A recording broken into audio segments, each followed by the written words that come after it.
ستيفي ستيفي.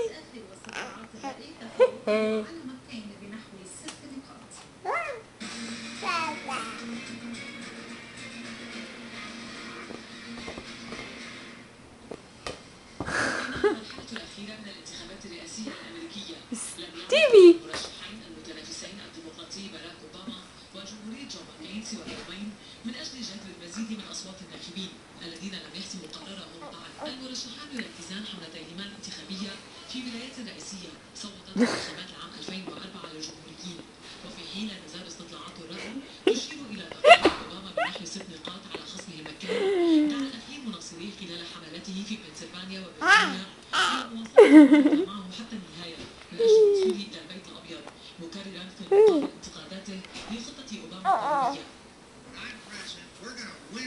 عندما سأصبح رئيسا سنربح الحرب في العراق وسنربح في أفغانستان. في المقابل كان حملة مكان يوجه رسالة إلكترونية برافو ستيفي، لقطه. في متناول يد برافو ستيفي. أوباما جبال عنها.